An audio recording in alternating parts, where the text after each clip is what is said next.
Assalamualaikum, salam sejahtera untuk semuanya. Masih ingatkah Anda tentang besaran dan satuan? Pada kesempatan ini Ibu akan menambahkan bagaimana cara pengukuran yang benar, cara menuliskan angka penting dan dimensinya. Ini salah satu contoh alat ukur besaran panjang, alat ukur besaran massa, alat ukur besaran waktu. Prasyarat pengetahuan yang harus kita miliki atau kita kuasai adalah besaran dan satuan. Kedua, pengukuran. Ketiga, angka penting. Keempat, dimensi. Bagaimana cara mengukur yang benar? Kita perhatikan, ini gambar mestar, ini benda. Mata pengamat yang benar adalah tegak lurus dengan skala yang dibaca. Ini tujuannya untuk meminimalkan kesalahan para mengukur panjang benda pakai apa? Sebetulnya kita untuk mengukur panjang benda itu bisa bermacam-macam, bisa kila, jengkal, depa, dan lain-lainnya. Cuma itu adalah bukan satuan standar. Nah, di fisika itu mempunyai satuan standar, yaitu meter. Alat ukurnya bernama mistar. Kita sesuaikan dengan benda yang akan kita ukur. Contoh mistar, di sini ada yang pendek, yaitu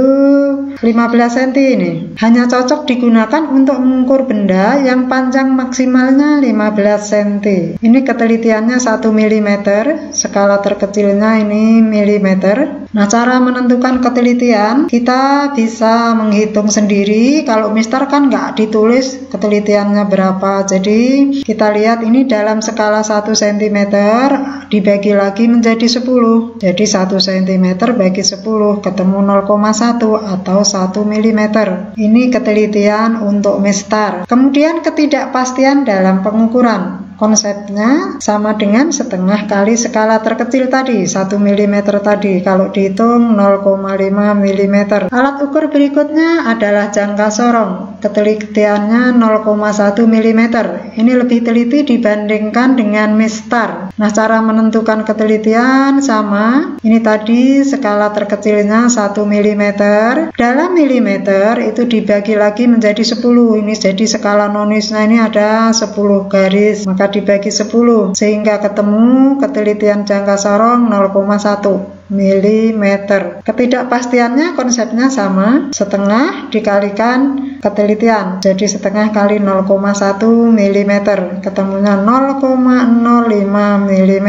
Pada jangka sorong masing-masing ini mempunyai fungsi. Ini ekor jangka sorong untuk mengukur kedalaman. Biasanya kalau botol mulutnya kecil susah mau mengukur pakai penggaris berapa dalamnya, gunakan ekor jangka sorong. Kemudian rahang bagian bawah ini biasanya digunakan untuk mengukur diameter bagian luar. Rahang bagian atas untuk mengukur diameter bagian dalam. Nah, ini cara meletakkan bendanya. Ini yang terukur diameter bagian luar pada cincin ini. Ini yang terukur diameter pada bagian dalam. Bagaimana menggunakan jangka sorong? Tadi kita sudah tahu bagian-bagiannya. Nah, sekarang kita cara membaca skala pada jangka sorong. Ini ada seorang siswa mengukur panjang plat menggunakan alat jangka sorong. Nah, potongan skalanya kalau kita perbesar seperti terpapar pada layar monitor ini. Yang atas ini skala utama, yang bawah ini skala nonius. Hasil pengukuran sama dengan skala utama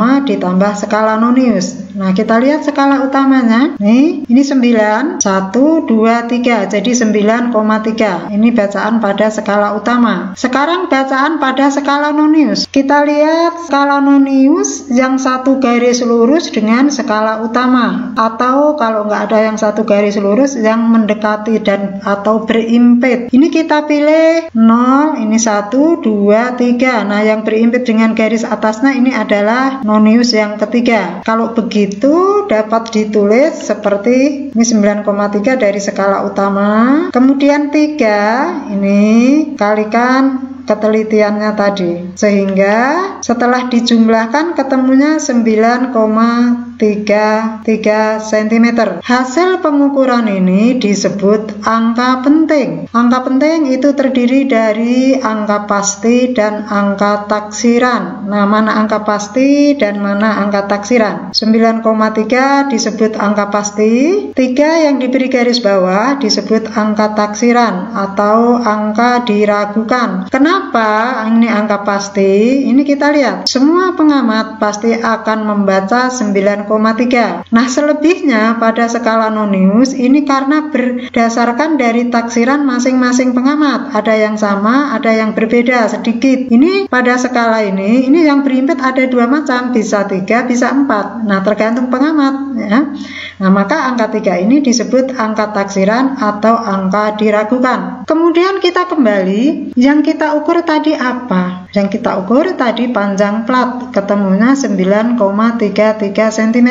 Nah, sekarang kita lihat panjang itu termasuk besaran. 9,33 adalah nilai, cm adalah satuan. Nah, inilah besaran fisika dapat dinyatakan dengan angka dan mempunyai satuan. Berikutnya hasil pengukuran. Jika pengukurannya tunggal, maka dilaporkan seperti ini. Panjang benda sama dengan hasil pengukuran ditambah atau plus minus delta X. Delta X itu ketidakpastian tadi. Untuk masing-masing alat akan mempunyai ketidakpastian berbeda. Nah, sehingga hasil pengukurannya tadi 9,33. Kenapa ditambah 0? Ini menyesuaikan dengan ketidakpastian. Ada 3 angka di belakang koma. Nah, ketidakpastian ini dipakai jika pengukurannya tunggal. Kalau pengukurannya berulang, maka tidak menggunakan yang seperti ini. Ada perhitungannya tersendiri. Berikutnya, alat ukur panjang yang ketiga adalah mikrometer skrup. Lebih teliti dibanding dengan jangka sorong. Ya.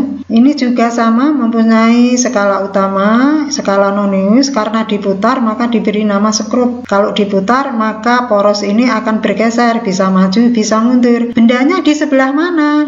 Ini letak benda yang akan diukur. Nah, kalau sudah ini nempel seperti ini dikunci biar skala tidak menggeser, baru kita ukur. Kita baca skalanya. Ini cara menentukan batas ketelitian alat. Biasanya ditulis pada kotaknya, cuma kalau kotaknya sudah hilang kita bisa menghitung sendiri. Nah, sekarang cara membaca skala pada mikrometer skrup. Kita perhatikan skala utama 7,5. Kenapa 7,5? Ini angka 7, garis bawah ini adalah setengah, jadi 7,5. Ini skala utamanya. Skala Noniusnya kita lihat yang mutar ini 20, 1, 2, berarti 22. 7,5 ditambah 22 dikalikan 0,01, sehingga kalau dijumlah ketemunya 7,72. Disebut angka penting. Semua angka hasil pengukuran disebut angka penting. Tadi sudah disampaikan bahwa angka penting terdiri dari angka pasti dan angka taksiran. Kemudian yang kita ukur tadi apa? Tadi kita mau mengukur lebar plat. Nah, jadi lebar plat sama dengan 7,72 mm. Lebar adalah besaran panjang ya. Ini nilainya, milimeter adalah satuan. Karena pengukurannya tunggal, jadi penulisannya sama seperti tadi. Hasil pengukuran 7,720 plus minus 0,005. Jadi hasil pengukuran bisa 7,720 ditambah 0,005, bisa juga 7,720 dikurang 0,005. Itu hasil pengukuran. Bagaimana mengoperasikan angka penting? Angka penting bisa dijumlahkan dan kurangkan, bisa juga perkalian dan pembagian. Nah, kita coba ya. Hasil pengukuran tadi kalau kita hitung luas benda dan keliling benda, karena berupa hasil pengukuran itu merupakan angka penting, suruh menghitung, maka kita lihat satuannya. Ini nggak sama, ini harus disamakan dulu, boleh sentimeter semua atau milimeter semua, salah satu disamakan. Ini Ibu ambil jadikan milimeter sehingga 93,3 mm. Kemudian kita lihat berapa jumlah angka pentingnya. Ini ada 3 angka penting, yang ini juga 3 angka penting. Luas, panjang kali lebar. Kita kalikan seperti biasa, ini hasil perkaliannya. Kemudian ditulis 720. Di belakang koma kok nggak ditulis? Kenapa? Karena hasil akhir dari perkalian untuk operasi angka penting, hasilnya sama banyak dengan faktor angka penting yang paling sedikit. Kebetulan ini 3 sama. Jadi kita ambil 3 angka penting saja. Kemudian untuk keliling. Keliling ini penjumlahan. Panjang tambah lebar kali 2. Kita hitung seperti biasa, ketemu seperti ini. Nah, ditulis 202,0. Kenapa 202,0? Hasilnya dalam perhitungan ini ada dua angka yang diragukan, yang garis bawah ini angka taksirannya atau diragukan. Hasil operasi angka penting yang dijumlahkan hanya boleh mengandung satu angka yang diragukan, berarti angka 0. Karena angka 4 kurang dari 5, maka angka depannya tetap. Jadi ini dibulatkan ke bawah. Selanjutnya notasi ilmiah. Apakah notasi ilmiah itu? Nah, kita ingat lagi ya. Ini penulisan notasi ilmiah A kali 10 pangkat N. A itu bilangan real, nilainya lebih besar 1 atau kurang dari 10. N bilangan bulat. Diingat-ingat, A itu nilainya lebih besar 1, kurang dari 10. N bilangan bulat. Nah, ini angkanya baris, suruh menulis menjadi bentuk notasi ilmiah agar mudah membaca dan menulisnya. Kita lihat C sama dengan nih baris. Kita ambil angka 2,9. 2,9 ini memenuhi syarat A tadi lebih besar atau sama dengan 1 tapi kurang dari 10. Kita hitung angka ke belakangnya sini. Ada 8 angka, maka pangkatnya 8. Kita ambil angka 9 A-nya, kita hitung angkanya ini melangkah berapa angka. Karena ada melangkahi angka 9 angka, maka pangkatnya 9, N-nya 9. Nah, ini beda. Komanya di sini. Nah, kita geser ke sini. Ini melangkah berapa angka? Tuh, dihitung 8,85 kali 10 pangkat min 12. Ini ke kiri ngitungnya ya. Kemudian D kita ambil 1,256. Ini melangkah 1, 2, 3, 4, 5, 6. 1,256 kali 10 pangkat min 6. Bisa kan? Gampang dan asik. Fisika basic, gampang dan asik. Berikutnya dimensi. Apa dimensi itu? Untuk apa? Ini dimensi adalah gunanya untuk menurunkan satuan dari suatu besaran atau untuk meneliti besaran suatu rumus atau persamaan. Kita ambil contoh. Nah, ini kita tahu dimensi ini. Nah, sekarang kita buktikan. Luas, panjang kali lebar. Dimensinya L kuadrat terbukti. Ya. Massa jenis, massa dibagi volume, volume panjang kali lebar kali tinggi. Dimensi massa M, dimensi panjang L, lebar L, tinggi L. Sehingga kalau dikalikan M dibagi L pangkat 3. Satu langkah lagi, M kali L pangkat min 3. Kalau naik pangkatnya negatif. Menulis rumus dimensi harus menggunakan huruf kapital, jangan ditawar ya. Berikutnya kecepatan sama dengan perpindahan dibagi waktu. Perpindahan termasuk besaran panjang, dimensinya L, waktu dimensinya T. Satu langkah lagi, kalau dinaikkan pangkatnya negatif. Ini karena 1, kalau angka 1 nggak ditulis biasanya pangkatnya. Tapi kalau negatif harus ditulis. Terbukti. Sekarang gaya. Gaya massa kali percepatan. Percepatan sama dengan kecepatan dibagi waktu. Kecepatan sama dengan perpindahan dibagi waktu. Akhirnya didapatkan massa kali perpindahan dibagi waktu kuadrat. Nah, ini naik, pangkatnya min 2. Massa dimensinya M, perpindahan ini termasuk besaran panjang, dimensinya L, waktu dimensinya T, pangkat min 2, terbukti.